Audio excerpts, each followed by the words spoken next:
Okay, so here's the idea for the intro. I'm thinking like 70s like porn music, right? And it's like bow chicka bow wow cars, bow chicka down down kicks, cars and kicks. First of all, I think the bow chicka bow wow might be trademarked. Is it? Okay, so we won't go bow chicka wow. We'll go like bow chicka down down, cars, bow chicka down down. So more inspired by, less direct copy.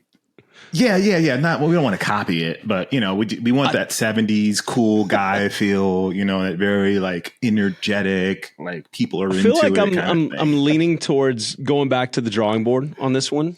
Just a thought. I mean, not knocking your ideas. I think it's great. I never want to step on anybody's creativity, but yeah, maybe we'll chat about that. Yeah. Okay. So just to clarify, it sounds like you're saying you pass on that. It's we'll revisit the bow chicka cars. We'll play with it. Yeah. It's a pass for now. Okay. Nick, you noticed you didn't say anything, so I'm gonna take that as a no from you as well. I'm gonna go not hard pass, but I'm gonna go pass. Pass. Right. That's cool. No, it's great, guys. Just stifle my creativity. It's cool. Great. This is a great way to work together and be friends. So, hey, well, we're still figuring this out, so we'll give you another shot next week. Okay. All right. Yeah. Next week I'll have a totally new one. But we'll have any bows or chickas. To give you some credit here, you did mention cars and kicks, and hey, I think that might be a great name for the show. Yes. See. So it's not a loss completely. Exactly. I love that. So you take it. It's a malleable idea, guys. It's not set in stone. It's welcome to Cars and Kicks. Yeah. I'm Erik Valdez. Yeah. I'm Jacques Slade. I'm Nick Engvall. And now we're going to start the show. There we go. Yeah.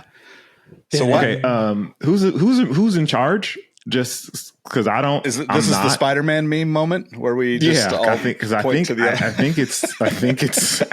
you. I think Nick seems to have you're in charge here, buddy. Together a little bit better than you and I. So, you have to wrangle Eric and I. All right. Good luck with that. I'm up for it. So let's get this started. Cars and Kicks. The three of us met actually. Well, these guys knew each other. I knew both. I knew Jacques. Eric knew Jacques. And then we all kind of connected, what was that, about 5 years ago, randomly taking some pictures of some Jordans on a Ferrari. Yeah. That's what it was. And here we are 5 years later-ish, talking about Cars and Kicks. So we've been wanting to do this for a little while, but it just took us a while to find the right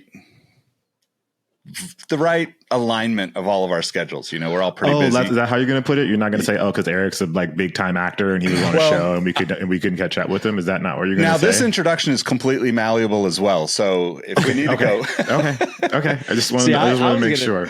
I was going to say, it's Jacques the one that's traveling the world with the PGA Tour these days and interviewing random people on the streets about their sneaker collections. Exactly. I don't know. I mean, I'm the least famous of the three of us, so I can't be held responsible for all of this. The streets know you, Nick, and that's more important. Yes, I was going to say the streets are talking. How many podcasts have you been a part of now, Nick? Probably too many, but this is going to be one of the funnest. There we go. Let's go. Let's get it in.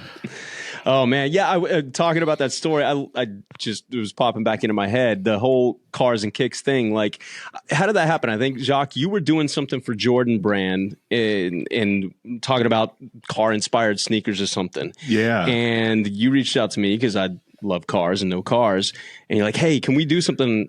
And then next thing you know, I pull up in a Ferrari FF and we go and film some stuff or something like that, right? Yeah. So it was for the Air Jordan 14. It was coming out in the original like black and red. I don't know if they call it fire red or scarlet red or whatever red, the version of red, how Jordan Brand does.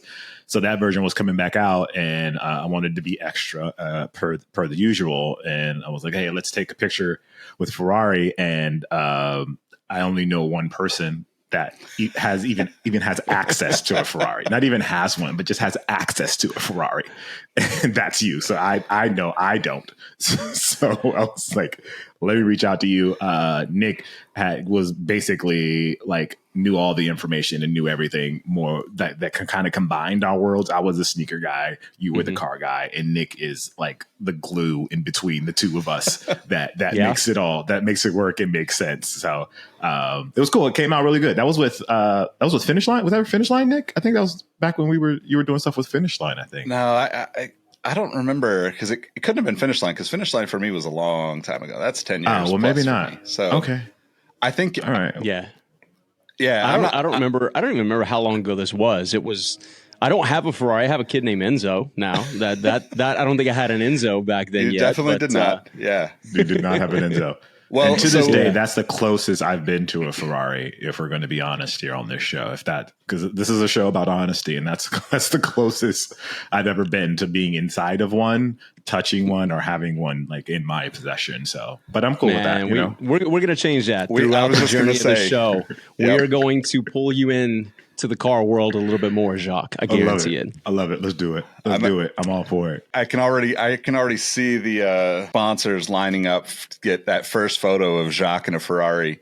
Get its first experience driving a Ferrari on track. Even that's. Oh my gosh, that would be the most awkward thing ever.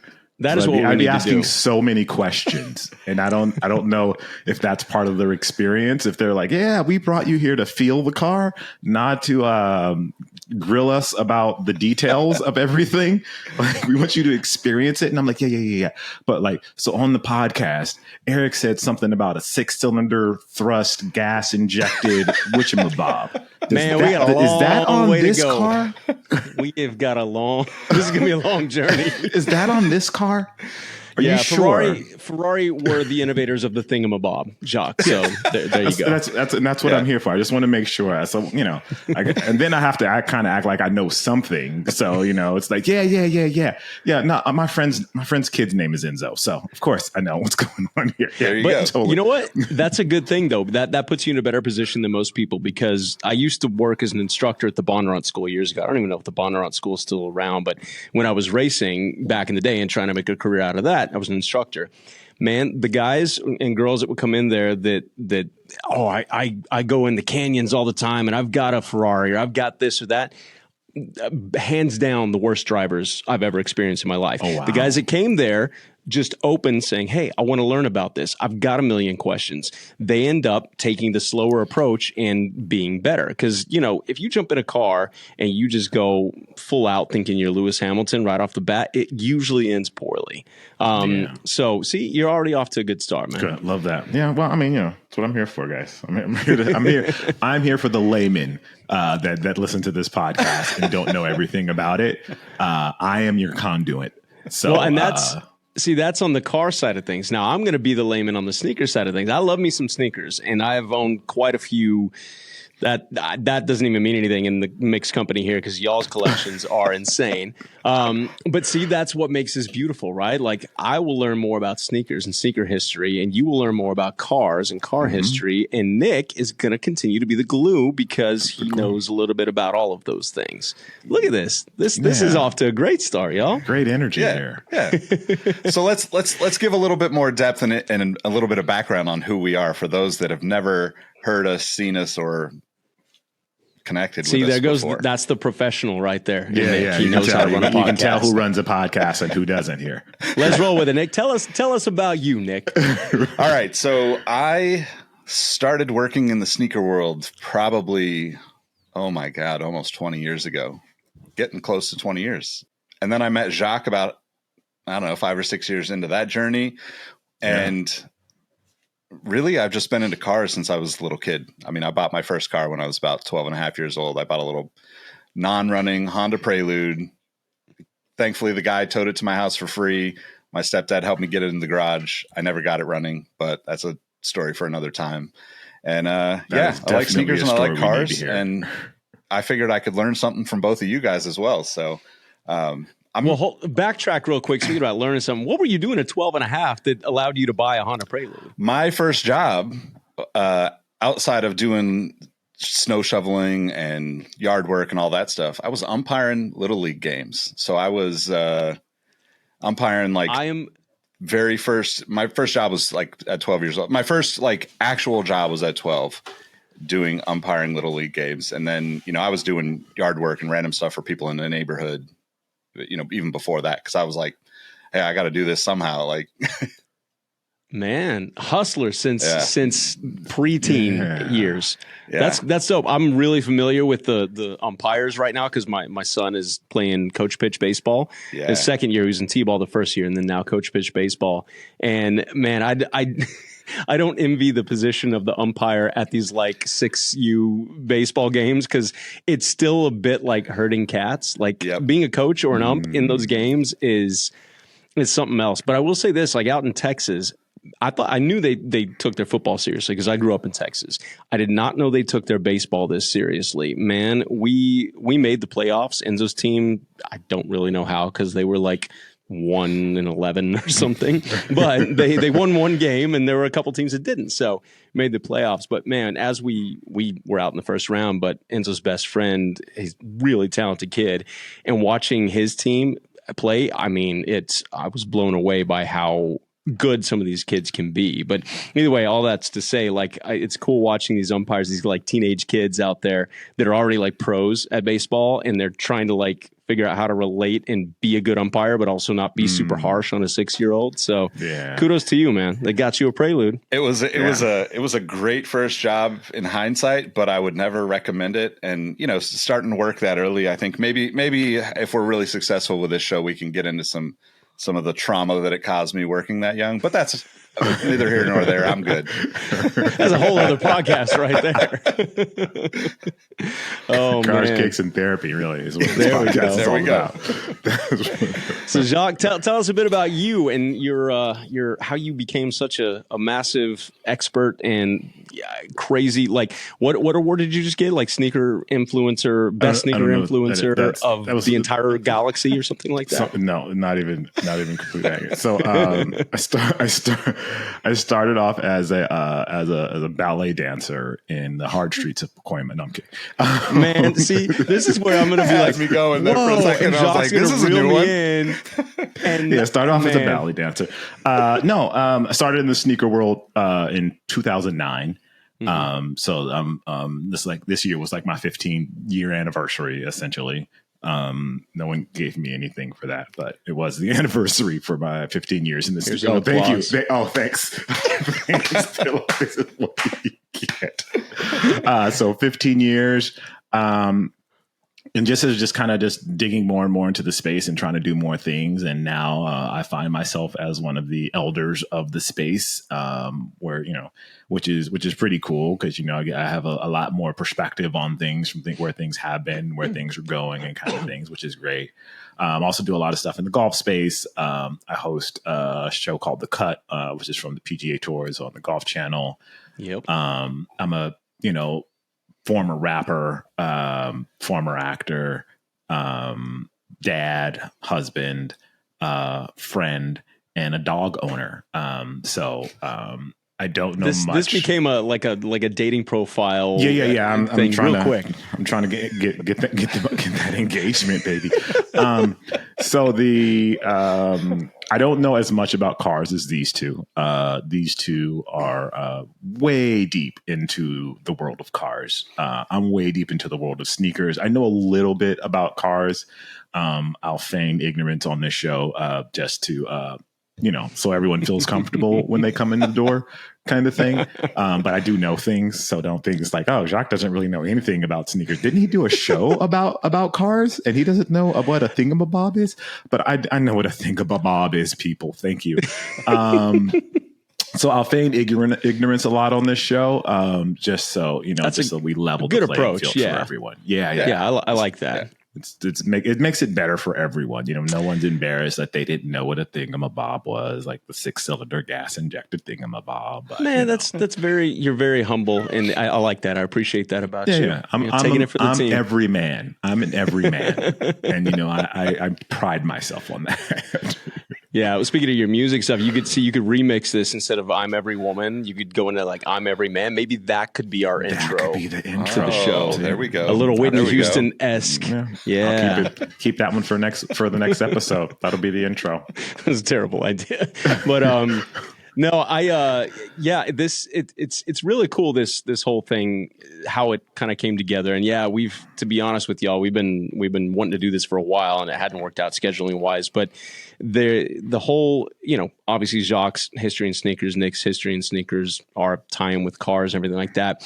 That's kind of how, I guess, the Ferrari thing, you and I knew each other a little bit before the Ferrari Jordan thing as well. And talking about your acting, like I am an actor. That's what I do for a living. That's how I make my living. I've been doing that since I was a kid, the day job, so to speak. But we're all creators. And one of the things that I tend to do is go really big on a lot of things for whatever reason. And one of the first things that Jacques and I worked on together, I don't know if you even remember this, but my son, Enzo, my wife was pregnant at the time, and she had mentioned something about doing a gender reveal video or something like that. I was like, what is a gender reveal? And she, I went on YouTube and people popping balloons with like blue or pink confetti or whatever. And I was like, no, I'm going to write a short film about this. And there's going to be a car chase, and there's going to be some bad guys and fight scenes and all sorts of stuff. And so I did, because it's what I do.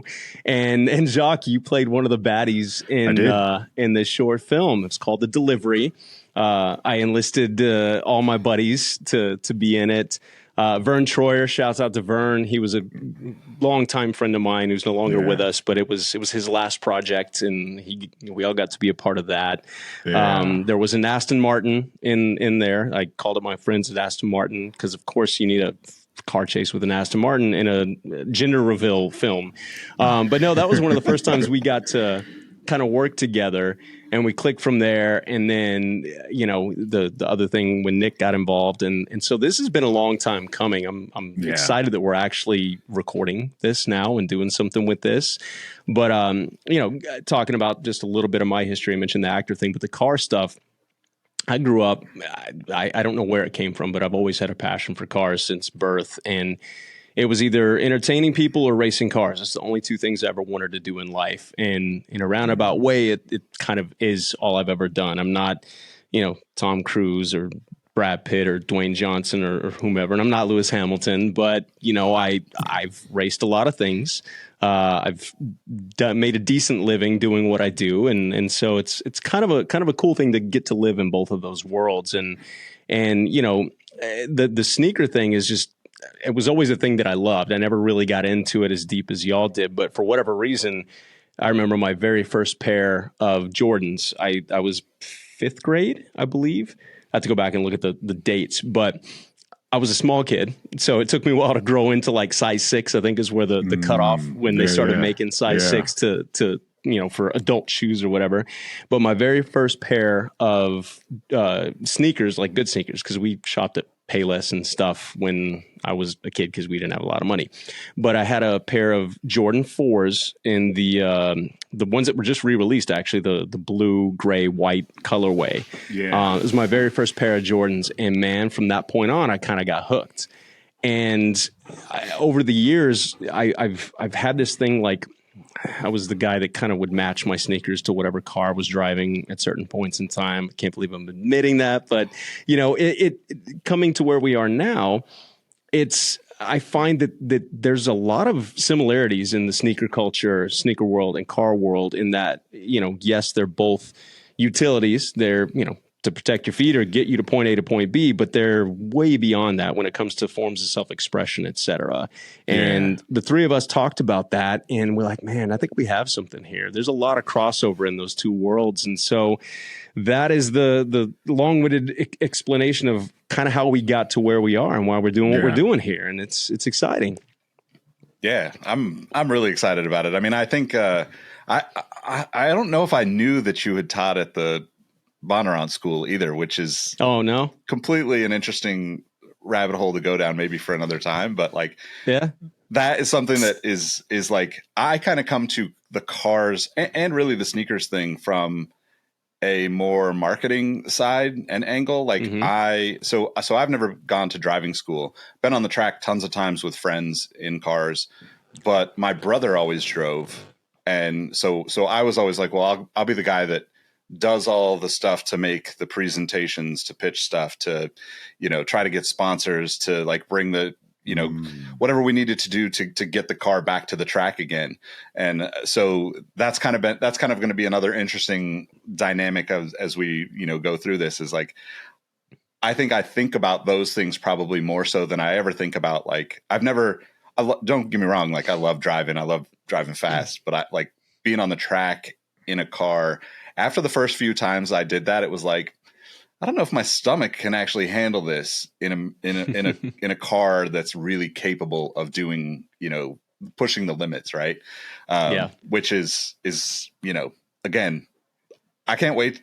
I can't wait to see Jacques in a car on track, understanding that, because I don't want to gloss over the fact that I think one of the most important things that we talked about for the people that are listening to us, the actual aspect of asking those questions is something I think that, to your point, Erik, makes a great driver for the future, like understanding all those things.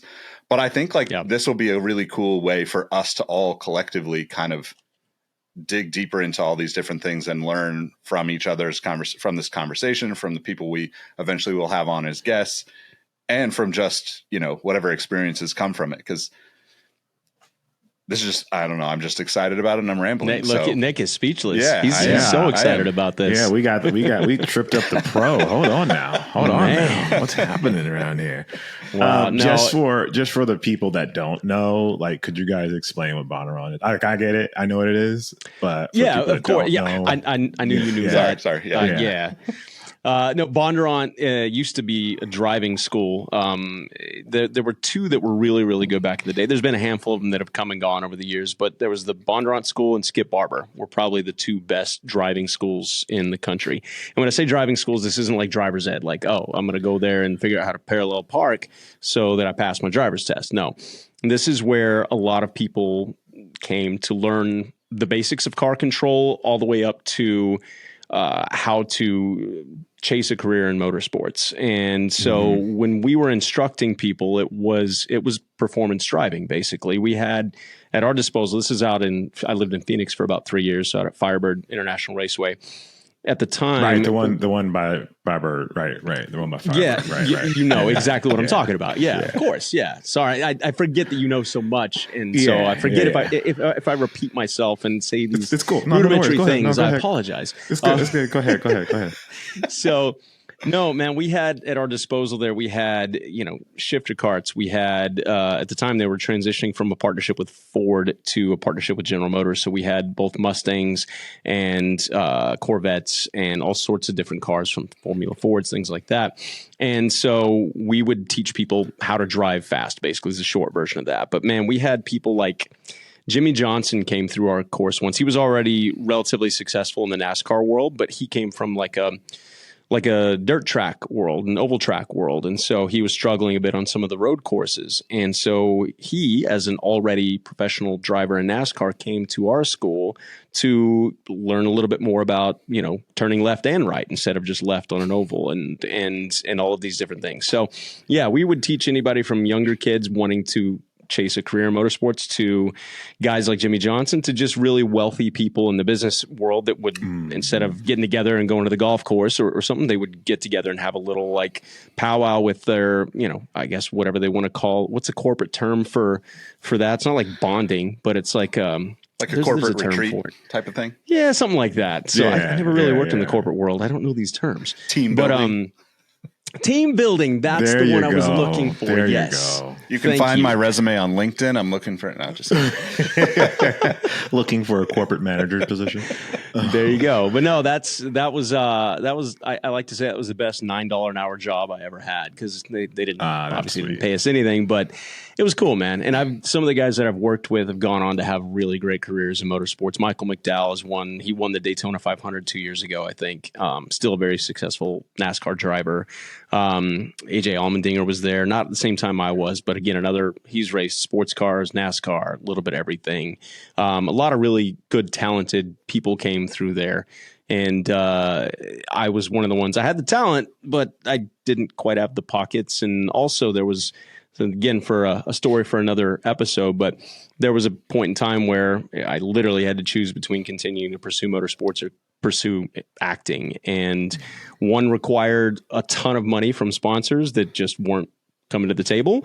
And one required an investment in myself. And as you can see, that's the route I chose. And honestly, I think it's one of those moments where the universe intervened and probably steered me in the right direction. Because if I was 40, almost 45, like I am now, having race cars and wanting to give it a go in Hollywood, I don't think that would happen at this point in time, So now I've gotten to do everything that I want to do, not everything I want to do, but get to do what I want to do creatively. And I've still gotten to jump into races here and there. I don't get to race professionally because Warner Brothers frowns upon that while I'm filming.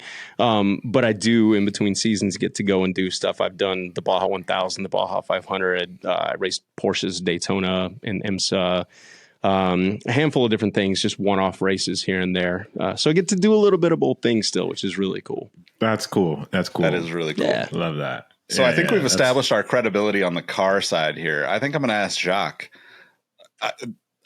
I need to know, how on the sneaker side, why are people going to listen to us on the sneaker side? Because they shouldn't listen to me if we're going to be honest. I did just see you in Paris not long ago talking, world traveler.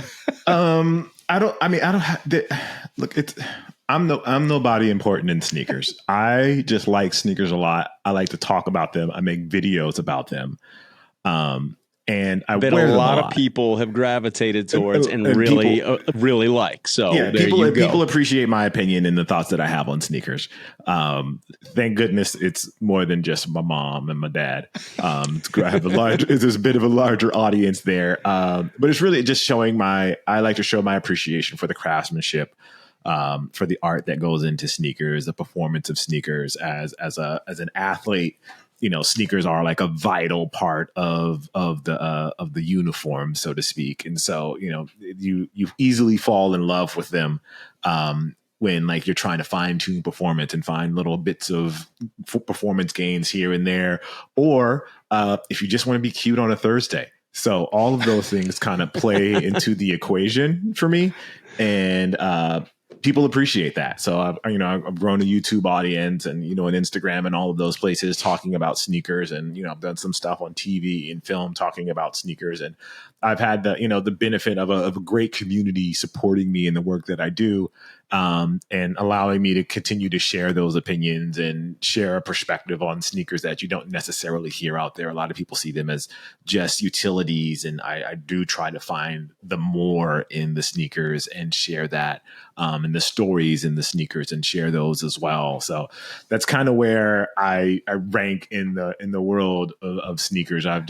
had the benefit of doing this since 2009 and really being able to tell stories and talk to designers, talk to brands, but also have a perspective from the community and try to find a balance between those three and share that perspective with the world. And it's been great for me. It's a career for me. It's the job that I have. I wake up and do every day is I get to talk about shoes and get to talk about sneakers. And as silly as that sounds, it benefits people in a variety of ways. From either you want to grow up to be a designer, you want to grow up to be an athlete, you want to grow up and be in marketing, or you want to grow up and run a retail store. All of those things kind of work together in this world of sneakers, and I'm able to kind of twist and pull and all of those things on all of those different worlds and bring them together and hopefully inspire someone to chase a career after something that they love. I love that. Yeah, that's beautiful. All the things that you said about what got you into sneakers and the passion behind it and the craftsmanship and the artistic and all that is how I feel about cars. So this is going to be a nice little happy marriage of all of those things. And look, at the end of the day, I've always been a big advocate for inspiring people if we can in some way, shape, or form, whether it's 2-3 people that listen to the show or whether it's, an entire global audience. using these platforms, using our specialties and our passions to somehow generate interest in the next generation or whatever the case may be. That's key right there. So I like that, man. I also feel like I'm 100% seeing my role in this experiment as pulling the stories out of these humble gentlemen that I'm with here, because I know they both have insane backgrounds. I'm just gonna focus on one thing right now, because Jacques casually was like, "Oh, well, yeah, athletes, blah blah blah blah blah," and I'm like thinking, man, it wasn't too long ago that you and I were sitting at the ESPY Awards because of sneakers. So don't let his humble, modest approach to this fool you. Make sure you connect with these guys outside of the show, and you'll get to see a little bit more into their lives. But hopefully, I think that's also going to be a fun part of getting to know them. You know, we know each other fairly well, but I definitely don't know everything that I would like to know about either of you guys. So I'm looking forward to that part of this as well. Same, man. Same thing about you. And I think so. We've also established that one of our missions is to get Jacques on a racetrack. And then I think I don't know your history with golf, Nick, but I think Jacques, you and I need to get him out on the golf course too. Yeah. So those are some things that we need to work on. Easy stuff. Awesome, man. Except for the Jacques on the track. That's going to be a little more challenging because I need to go. I got to, Bonnaroo's not around anymore. So Bonnaroo. Bonnaroo. That's a music festival. Bonnaroo. Sorry. It's my accent. Is what it is. The Pacoima coming out. Yeah, my Pacoima coming out. You guys heard Bonnaroo. He's not around anymore. So, and I know that one time I was going to go, I didn't get a chance to go. Yeah, so I've got to get to a performance school. Like I've seen you drive fast in an Aston Martin, which was honestly, frankly scary. I'm gonna be honest with you guys. I was in a truck with what was his name? The guy I was in the truck with? I don't remember. Kobe. Yeah, so my buddy, another actor, one of my best friends, Kobe. Another actor. And my dog. My dog was in there with y'all. And we're in the truck. And Erik is in the Aston Martin driving backwards at 1 million miles an hour. And I'm just like, this is going to be not the thing that I want to see.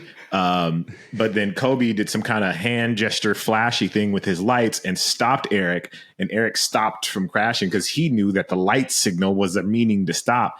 And I was just like, this is my blood pressure. So ever since then, I've been on blood pressure medication. Just because I was just like, my anxiety levels reached a new level because I was like, how there's not a walkie talkie, but they were under complete control of the situation. I just had not experienced that sort of rapid moving of vehicles in close proximity to other buildings and things before. I feel like I'm gonna have to dig up that little film and we'll post clips of this little driving scene you just mentioned, because it was fun. We did come this close to backing the Aston Martin into a rock wall during one of those takes because we were pulling a little. I'm going backwards like you said and trying to pull a J turn, and then the car chase ensues, and we got a little close to rock wall there. I didn't hit it though. He didn't. No, to his credit, he did not hit it. But in my mind, the anxiety levels, I was like, well, there's an explosion. It's gonna happen. It's gonna happen. This is gonna be bad. But he perfected it. He did it. He's like, he could teach me anytime. So a little bit more background on me, I guess. I kind of got into sneakers through writing because I love to write. I've written a million different things. So one of the teachers that really like kind of pushed me towards writing more when I was younger used to have this saying, made me think of it when Erik's saying we were close, but his saying was close only counts in horseshoes, hand grenades, and necking. So I guess we're good, like necking. Did you go to school in the 70s, man? I didn't, but that's what he definitely was up there. I mean, I had to go home and ask my mom what it was. No, I'm just kidding. Necking, what is that? Oh man. Yeah. Speaking of this young generation that's hopefully listening to us right now is going to have to go to the Googles for that one. Cause I don't know what these kids call it nowadays, but No, well, this is a glimpse into what you guys are in store for here at Cars and Kicks, man. Just some rambling, some facts thrown in there here and there, some cool personal stories. There won't be any necking, but necking. Yeah, this is what we got coming for you. Yeah, so definitely check us out. If there's anything that you guys want us to talk about, or there's a particular car you want us to talk about, a particular sneaker that you want us to talk about, or even if there was like a connection between those two, let us know. Honestly, we're probably going to ignore your suggestions and just do the stuff that we want to talk about. But we do want to hear, because some of you guys are smart. Some of you aren't. Some of you have great ideas and some of you don't. But I think we're all comfortable knowing that we're going to try. And that's all that matters. Keeping it a buck right now. I just want them to know. I want them to know that they should suggest, because somebody could say something. So maybe they say something about the Ferrari. You know what I mean? Like that one is just a really big one. And because like, you know about that. Yeah, because I know about that. They may or may not know about it. And the audience may not. And that's a great idea that we can share. And that's a great, talking point that we could use. And, we can make that make sense with like a Puma sneaker or something. I'm just giving the audience options, but I don't want the audience to think that they're going to run this show, because this is our show and the audience doesn't control what we talk about. This is ours. We did this, not. I'm sorry. I'm going. This is probably not if nobody listens, who cares? Because it's our show. Right? Yeah, this is our show. Also, we like to talk a lot. So, like, I'm pretty sure, I don't want to call anybody out, but we did have a sort of a plan for this show, and we didn't hit it hardly at all. So we're going to have to go back to the draw. We're malleable here. We'll just remember we're malleable. Did we have a plan? Well, until we got punched in the face, right? I think this was the plan. Ramble, just ramble. Yeah, just talk about who we are, what we do, what the show's going to be about, and that we want the audience to engage, but we probably won't listen. That was on the bullet list. Yeah. That was in your Cliff Notes. Yeah, that was my Cliff Notes. My iPhone notes. Just kidding. We love you guys. We want the audience to give us suggestions. The next episode will be better, and the one after that will be better, and we will continue to evolve. And I will listen to y'all's suggestions, whether Jacques does or not. I'll bring him in. Maybe I have to pitch it as though it was one of mine or something for him to listen. I don't know. Although, we'll figure it out. We'll just ramble. That's all we're gonna do. We're gonna ramble on. Yeah. See, look there.